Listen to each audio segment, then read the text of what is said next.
जय हिंद मेरे प्यारे साथियों, गुड इवनिंग। स्वागत है एक और नई वीडियो में। तो आज हम लोग चर्चा करेंगे जो बिहार एसएससी का एग्जाम जो कंडक्ट कराती है बिहार एसएससी बोर्ड। इसमें जो पिछले जो वर्ष जो एग्जाम ली गई थी उसमें किस टाइप का क्वेश्चन पूछा गया है मैथ्स से रिलेटेड, उस पर आज हम लोग चर्चा करेंगे। तो बने रहे हमारे वीडियो में। और फर्स्ट क्वेश्चन हम लोग देखेंगे। आपको स्क्रीन पे फर्स्ट क्वेश्चन दिख रहा होगा, ठीक है। फर्स्ट क्वेश्चन क्या कहती है, और हमारे पास डिजिटल बोर्ड नहीं होने के कारण हम आपको सिर्फ आपको दिखा सकते क्वेश्चंस को, अब बाकी हम क्वेश्चन को खुद लिखेंगे और लिखकर हम इसे हल करेंगे, ठीक है। तो पहला क्वेश्चन कहता है 1 से 31 तक की विषम संख्याओं का योग ज्ञात करें। कह दिया गया है कि 1 से 31 तक की विषम संख्या, आप लोग को पता होगा विषम संख्या क्या है, सम संख्या क्या है। Odd number and even number बतलाने की आवश्यकता नहीं है, लेकिन मैं बताना चाहूंगा तो ऐसी संख्या जो 2 से पूरे पूरे डिविजिबल हो उसे हम इवन नंबर कहते हैं, और ऐसी संख्या जो 2 से पूरी पूरी तरह से विभाज्य डिविजिबल नहीं होता है उसे हम उसे हम ओड नंबर अर्थात विषम संख्या कहते हैं। तो कह रहा है कि 1 से लेकर 31 तक विषम संख्याओं का योग ज्ञात करें। तो सबसे फर्स्ट आप देखने के लिए मिलेगा आपको कि सर हम लोग देखते हैं कि 1 प्लस 2 सॉरी 1 विषम संख्या नहीं वो सम संख्या 1 प्लस 3 प्लस क्या आपको कह सकते हैं 5। इस तरह से आपको 31 तक का सब विषम संख्याओं का योग आपको ज्ञात करने के लिए कहा गया है। तो सबसे पहले आप हमको ये बताना है कि सर कहीं कहीं देखने से मिलता है कि एक फॉर्मूला पढ़े होंगे कि लास्ट माइनस फर्स्ट, है ना, लास्ट माइनस फर्स्ट और इनका डिफरेंट प्लस 1 का वर्ग अगर किया जाए तो भी विषम संख्याओं का योग निकलते। इस तरह से आपको देखने के लिए मिलेगा कि सर लास्ट को एल से लिखेंगे प्लस माइनस एफ मतलब फर्स्ट, है ना, अब वटा इसका डिफरेंट कितना है 2 का 2 कर देंगे, अब प्लस 1। इतना करने के बाद अगर इसका हम ऊपर वर्ग कर देंगे तब पूरा का योग निकल जाती है। तो ध्यान रहे, सबसे पहले देखेंगे फर्स्ट क्या है सर। तो फर्स्ट लास्ट दिया गया आपको 31, माइनस कर देंगे 1, है ना, बटा कर देंगे 2, प्लस कर देंगे 1। तो इसे करेंगे इस तरह से। आप देख सकते हैं कि 31 में अगर 1 को घटाएंगे तो 30 आ जाएगा, 30 बटा 2 प्लस 1 हो जाएगा। काट सकते हैं, 15 दूना का 30 हो जाता है, 15 1 16 हो जाता है ना। तो कह सकते हैं सर 16 हो गया, और 16 का वर्ग 256 आती है। तो इस हिसाब से आप ऑप्शन में देख सकते हैं, ऑप्शन नंबर जो भी हो ऑप्शन में आप देख सकते हैं कि 256 अगर आ रहा है तो आपका हिसाब से यह आंसर सही है। नेक्स्ट अगर हम देखें कहीं पे कुछ ऐसा देखने के लिए मिलता है जो विषम संख्या का जो योग है, अगर देखा जाए यहाँ पे कि 1 प्लस 1 को अगर देखा जाए तो 1 को 1 का वर्ग मान लेते हैं, ठीक है। तो इस तरह से 1 प्लस 2 बार बार लिखते हैं, 1 प्लस 3 होना चाहिए। तो 1 प्लस 3 किसका वर्ग है, तो 2 का वर्ग है सर। 3 1 4 जो है आप लिख सकते हैं सर, 3 1 4 जो है वो 2 का वर्ग है। मतलब कहने का अर्थ है कि अगर यहाँ कर दें कि 1 प्लस 3 प्लस 5, यह जो देखने के लिए मिलता है तो 5 3 8 1 9, 9 है, 9 जो है वो 3 का वर्ग है। किसका वर्ग है, 3 का वर्ग है। इसी तरह से अगर आप देख सकते हैं एक पैटर्न बन रहा है आपको कि 1 प्लस 3 प्लस 5 प्लस 7, इसको देखा जाए तो वो 16 हो गया, और 16 का वर्ग आपको 4 का वर्ग है। मतलब कहा जा रहा है कि कहीं ना कहीं आपको विषम संख्या का जो योग है वो वर्ग को रिलेट कर रहा है। क्या कर रहा है, वर्ग को रिलेट कर रहा है।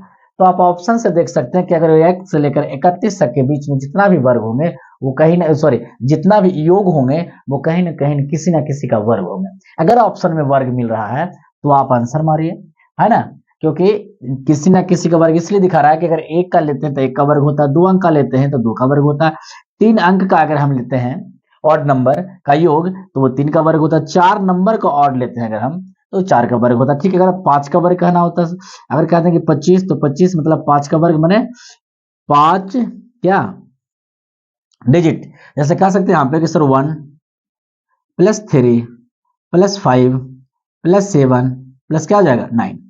इस सभी को अगर आप जोड़ते हैं तो कहते हैं कि 3 1 4 5 4 9 9 9 18 18 5 25।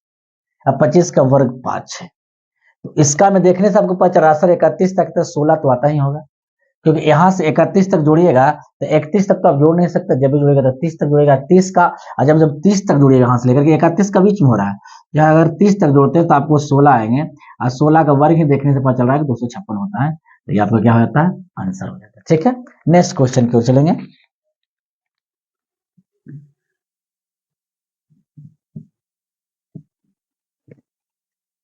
क्वेश्चन नंबर नेक्स्ट कह रहा है, क्वेश्चन नंबर 2 कहता है कि किसी राशि का साधारण ब्याज मूलधन का 1/9 भाग है तथा वर्षों की संख्या वार्षिक प्रतिशत दर के बराबर ब्याज की बराबर है, तो वार्षिक दर ज्ञात करें। देखिए, वार्षिक दर इसलिए ज्ञात करने के लिए बोला क्योंकि टाइम और रेट दोनों क्या इक्वल है, दोनों बोल दिया कि वो बराबर है। तो सबसे पहले एक चीज आप ध्यान रखिएगा, जिसमें का लग जाता है वो हो जाता है, क्या हो जाता है, जैसे मूलधन का लग गया तो जो हर हो गया वो मूलधन हो गया, और जिसके बारे में चर्चा किया गया हो वो ऊपर वाली हो जाता है, वो क्या अंश बन जाता है। जैसे में यहाँ पे चर्चा किया गया है कि सर साधारण ब्याज मूलधन का, यहां जब देखने के लिए मिलता है आपको कि साधारण ब्याज लिखा गया है, साधारण जो ब्याज है मूलधन का, मूलधन का 1/9 है, तो का लग गया तो 9 हो गया मूलधन, जिसके बारे में चर्चा पहले से किया गया था वो था कि आपको ब्याज। आप कह सकते हैं कि सर इसमें मूलधन जो देखा जाए, मूलधन को हम पी से सूचित करेंगे, साधारण ब्याज को हम आई से करेंगे क्योंकि वो इंटरेस्ट हो गया, अगर प्रिंसिपल रह गया मेरे प्यारे, सॉरी अमाउंट रह गया, मिश्र धन तो ऐसे करेंगे। अब सोचिए कि सर जिसका मूलधन 9 रुपया हो, मूलधन क्या हो 9 रुपया, और ब्याज आपको आता है 1 रुपया, तो इसका मिश्रधन क्या हो जाएगा, तो मिश्रधन पूछता तो हो जाता सर 10 रुपया, लेकिन हमें पूछा क्या गया, जो ध्यान नहीं, हमें पूछा गया है ब्याज निकालने, क्या निकालना है, ब्याज निकालना है। तो सबसे पहले ब्याज का क्या होता है फार्मूला, हम लोग जानते हैं कि सर P गुना R गुना T इजकल टू 100 बराबर एस आई या आई मीन्स इंटरेस्ट कह सकते हैं।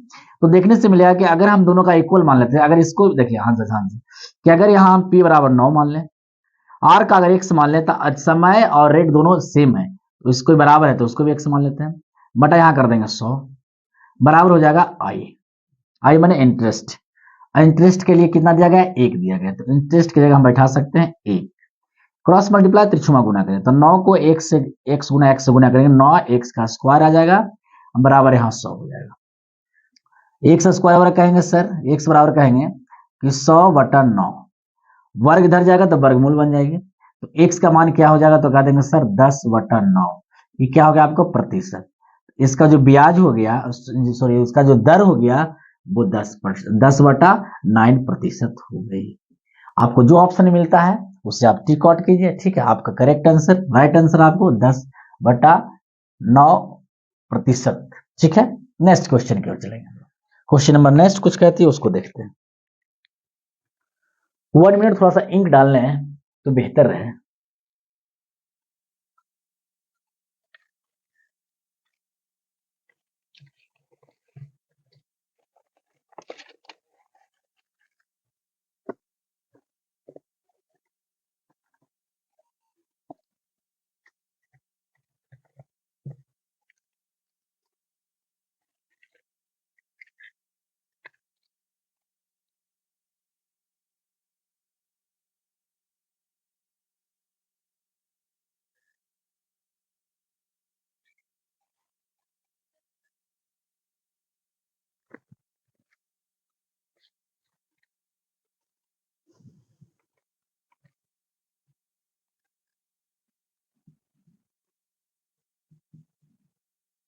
चलिए नेक्स्ट क्वेश्चन हम लोग देखेंगे, यह है आपको प्रॉफिट एंड लॉस से क्वेश्चन है।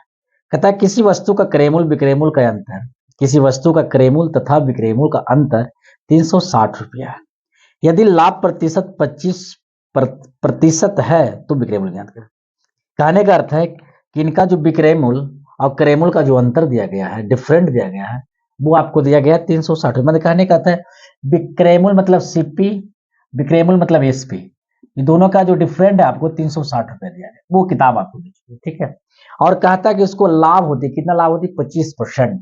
अगर किसी भी नॉर्मल से मानना चाहेंगे, हम आपको बताना चाहेंगे कि किसी भी अगर आप अमाउंट को, सॉरी किसी भी सीपी को अगर 100 मानते हैं और मानकर बनाते भी लोग हैं, जैसे अगर हम मान लें कि सीपी इजकल टू 100 रुपया, ठीक है, और एसपी मान लेंगे तो कह रहा 25% का लाभ है, मतलब कह रहा सर एसपी हो जाएगा इसका 125 रुपये, हो जाएगा कि नहीं हो जाएगा? तो सोचिए कि अगर वो 360 रुपये इसका डिफरेंट है, यहां देखेंगे इसका डिफरेंट कितना का है, तो कहेंगे सर 25 रुपये का, मैंने 25 रुपये का। तो हम तुलना तुलना करेंगे, अंतर का तुलना अंतर से। अगर हमको सिप्पी निकालना था, अगर क्रय मूल्य निकालना होता तो 100 से गुना करते, लेकिन निकालना है क्या हमें, विक्रय मूल्य, एसपी निकालना, सेलिंग प्राइस, तो उससे गुना करेंगे हम 125 से, ठीक है। अब देखिए, अब गुना करना है तो आप काट सकते हैं, 25 को 25 बार काटी, 5 बार काटिए, 125 आएगा, ठीक है। अब गुना आप कर सकते हैं कि 360 गुना 5। अब आप पे डिपेंड करता है गुना करना कितना आसान है, कितना फास्ट करते हैं। तो 0 का 0 कर देंगे, 2 और 5 से गुना करेंगे 30 आएगा, अब 5 को 3 से गुना करेंगे 15 आएगा, 15 और 3 जो बाकी था वो 18 हो गया, मतलब कह सकते हैं आपकी 1800। इस टाइप का क्वेश्चन पूछा है। पहला मेथड, फर्स्ट मेथड उसको मान ले सकते हैं आप। सेकेंड मेथड, अगर आप फ्रैक्शन वैल्यू से तोड़िएगा, फ्रैक्शन के अनुसार, फर्स्ट मेथड क्या आप ऐसे ही बना सकते हैं कभी भी, फर्स्ट मेथड। अगर इसी को बनाना है सेकेंड मेथड से, तो आप बना सकते हैं सेकेंड मेथड से रेशियो पे, है ना। कैसे जोड़े जाने, करेक्ट, 25% की क्या होती है उसकी, लाभ होती है। 25% क्या होती, लाभ होती। तो जब लाभ होता है उसे, बहुत बढ़िया बात है कि लाभ हो रहा है, तो हम इसको फ्रैक्शन में तोड़ेंगे, तो जानते हैं भिन्न का रूप में अगर लेते हैं, उसको बनाते हैं, भिन्न का रूप तोड़ते हैं परसेंटेज को, 25 चौका 100 मैंने 1/4 हो जाता है, ठीक है। 1 क्या होता है, 4 होता है। तो जो नीचे वाला होते हैं वो सीपी हो जाते हैं, ऊपर वाला होते हैं लाभ प्रॉफिट हो जाते हैं, ठीक है। तो हम कह सकते हैं कि सर सीपी जो है देखा जाए 4 रुपया है, और लाभ जो इसको है मैंने प्रॉफिट जो है वो 1 रुपया है। इस हिसाब से अगर एसपी देखा जाए सर, तो वो कह देंगे आपको हम कि 5 रुपया, क्योंकि 4 रुपया में खरीद कर 1 रुपया में 1 रुपया का प्रॉफिट कमाते हैं, तो निश्चित बात है कि उसे मैंने 5 रुपया में बेचा होगा ट्रेनिंग में, ठीक है, 5 रुपये में बेचा होगा। यहाँ क्या कह रहा है कि नहीं, यह देखा जाए कि यहाँ पे कह रहा है कि डिफरेंट कितना, 300 रुपये, कितना का, 360 रुपये डिफरेंट है किसका, सीपी और एसपी का। यहाँ डिफरेंट पता चल रहा है कि सर 1 रुपया, कितना, 1 रुपया, लेकिन कहा कुछ एसपी निकालना तो 5 से गुना कर देंगे। अब इससे भी गुना करेंगे तो हो जाएगा कितना, 1800, ठीक है। ये आपका आंसर, आप ऐसे भी इसे बना सकते हैं, ये आप पे डिपेंड करता है कि आपको बनाने का तरीका क्या है ना। नेक्स्ट क्वेश्चन की ओर चलेंगे, क्वेश्चन नंबर 4।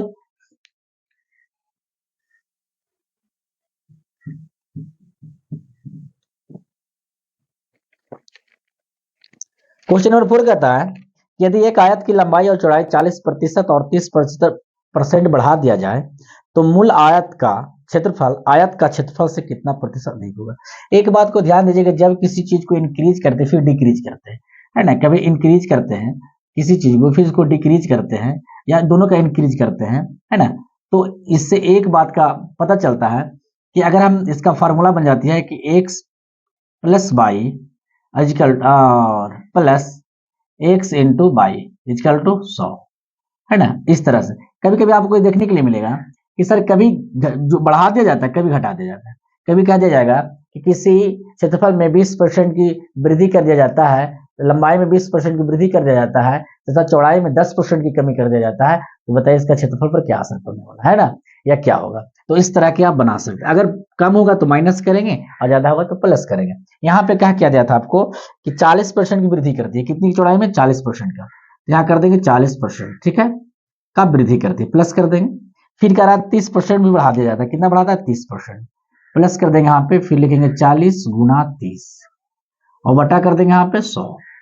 यहाँ देखेंगे कि 1 शून्य से 1 और 1 शून्य से 1 कैंसिल हो जाता है, तो 4 और 3 जोड़ देंगे तो हो जाएगा 7 मैंने 70, अब प्लस 4 तिया का 12 हो जाएगा। इससे पता चलेगा कि 12 और 17 जोड़ेंगे तो हो जाएगा 82, तो 82% इज द करेक्ट आंसर होगा इसका, ठीक है। इसका आंसर क्या होगा, 82%। अगर ऑप्शन में आपका ऑप्शन नंबर बी आपका सही आंसर दिख रहा है, इस पे आप टिक आउट कर सकते हैं, ठीक है। क्वेश्चन नंबर नेक्स्ट पे चलेंगे।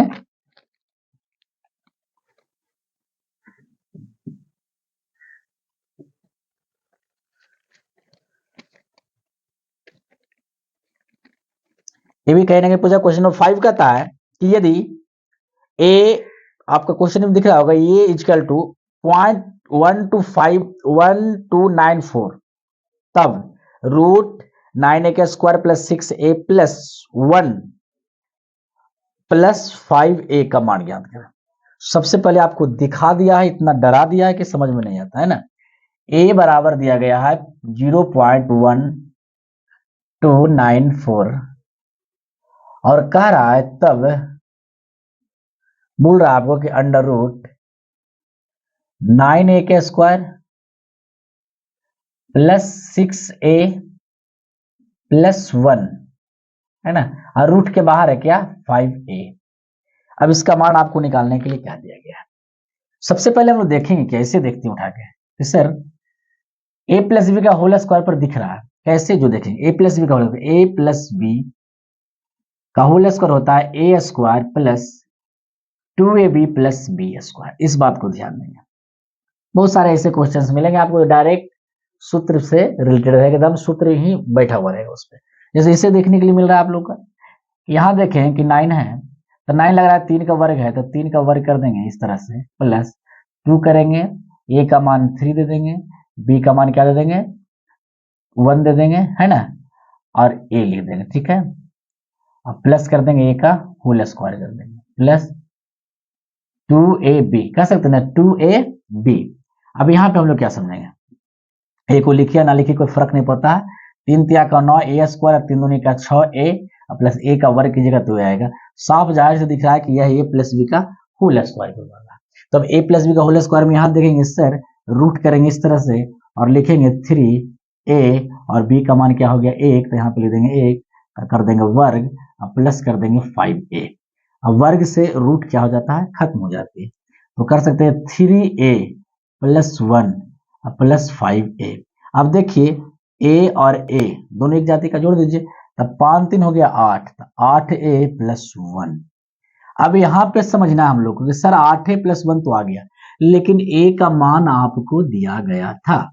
अब क्या करेंगे, इसका वैल्यू यहाँ फुट कर देंगे, तो 8 इंटू 0.1294 प्लस 1। अब देखिए गुना कर लीजिए आप लोग, 8 चौ 32 कैरी 3, 9 8 72 72 3 75 कैरी 7, 8 दूनी 16 16 5 6 5 11 6 5 11, 1 मिनट थोड़ा सा 1 मिनट बन, 8 चौ 32 का 2 बाकी हाथ में 3 हो गया, 9 8 72 3 75 बाकी हाथ में 7 हो गया, 8 दूनी 16 और 16 7 6 13 23 हो गया, कैरी 2 हो गया, 8 एक 8 और 2 10, ठीक है। अब यहाँ हो गया दशमलव, अब प्लस हो गया 1। अब इसे जब गुना करेंगे तो 2 जोड़ेंगे तो 2.0352 इज द राइट आंसर, आपका ऑप्शन में मिल रहा होगा, ठीक है। आप इसे बना सकते हैं, ठीक है। इस टाइप का क्वेश्चन देखने में लगा होगा बहुत भारी, आप अगर विदाउट बिना क्वेश्चन को इतना लिखे हुए, इतना लिखना पड़ा है आपको समझाने के लिए सभी को है ना, लेकिन अगर विदाउट बनाए बिना कॉपी और पेन का तो बस कुछ करना ही नहीं है हम लोग को, क्योंकि हमें पहले से ही पता चल रहा है कि a प्लस बी का होल स्क्वायर है ना। तो कहीं से उठा लीजिए 3a प्लस 1 कर लीजिए प्लस 5a कर सकते हैं, 5 3 8 a प्लस 1 यहीं से फुट आप कर दीजिएगा, 8 का वैल्यू डालकर आप इसे बना सकते हैं। इतना करने की आवश्यकता आपको नहीं है, लेकिन समझने के लिए आप कर सकते हैं, ठीक है। नेक्स्ट क्वेश्चन पे चलिए, क्वेश्चन नंबर आपको आ जाएगा नेक्स्ट,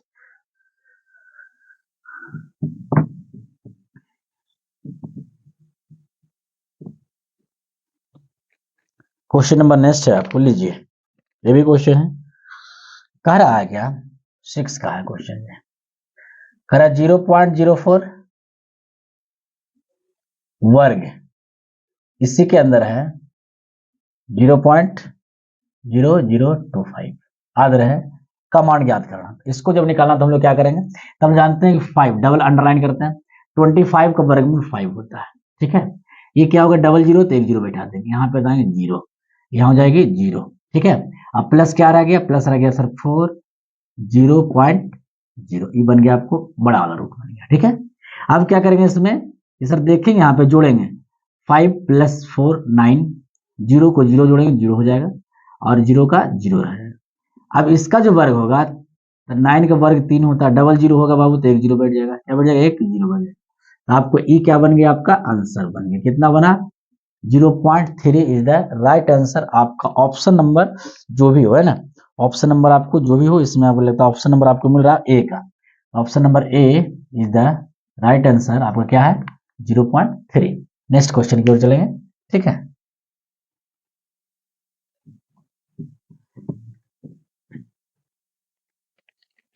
चलिए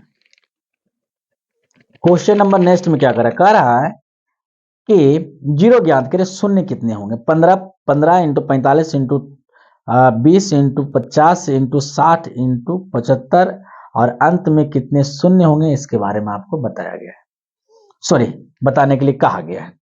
क्वेश्चन नंबर 7 कह रहा है कि सर 15 गुना 45 गुना 20 गुना 50 गुना 60 गुना 75। अब इसमें कह रहा है सर कितने ऐसे शून्य होंगे जो लास्ट में दिखेगा आपको। तो सबसे पहले देखिएगा, एक कॉमन सी बात है कि इसको समझना आप लोग का कि जीरो कब बनेगी। जीरो तब बनेगी जब 2 और 5 का मिलन होगा, तब जीरो का निर्माण होगा। जब तक 2 5 का मिलन नहीं होगी, जीरो का निर्माण नहीं होगा। अब एगो 2 इसमें था और एगो 2, मैंने एक एक दोनों में अगर मिलता है तो एक जीरो का निर्माण करता है। मैंने एगो अगर 2 मिलता है, एगो 5 मिलता है तो एक जीरो का निर्माण करता है। अगर कह दे यहाँ पे कि सर 2 गो यहाँ पे 2 मिले और 2 गो 5 मिले तो कई जीरो बनेगा, तो कहेंगे सर 2 जीरो बनेगा, जितनी पावर उतने जीरो। और कह दे सर इस पर पावर 3 और इस पर पावर 3 हो सर, तक कई जीरो मिलेंगे, बोलेंगे सर 3 जीरो मिलेंगे। कितने जीरो मिलेंगे, 3 जीरो मिलेंगे। अब यहाँ पे हम लोग काउंट करेंगे, ठीक है, आप देख सकते हैं करके, यहाँ पे हम लोग काउंट करेंगे सर 1 जीरो 2 जीरो 3 जीरो, यहाँ मिल रही है आपको 3 जीरो, ठीक है, यहाँ तक किसी को दिक्कत नहीं है। लेकिन यहाँ फिर मिला आपको क्या, 2 मिल गया, 5 दूनी का 10 मतलब 1 जीरो फिर मिला, 1 जीरो क्या हो गया, फिर मिला गया, बहुत बढ़िया, 1 जीरो आ गया। अब क्या हो गया सर, तो 6 में आपको देखने के लिए मिल रहा है 2 गुना 3, ठीक है, और यहाँ 15 का देखो 5 के तो कहना नहीं, 5 यहाँ भी मिलेगा आपको 3 गुना 5, तो देखिए 5 और 2 फिर मिल रहा है, तो 5 दूनी 10, लेकिन और मिल रही है कहीं, तो नहीं मिल रहा है।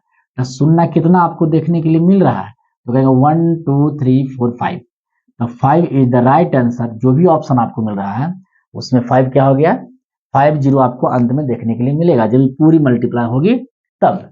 नेक्स्ट क्वेश्चन की ओर चलेंगे।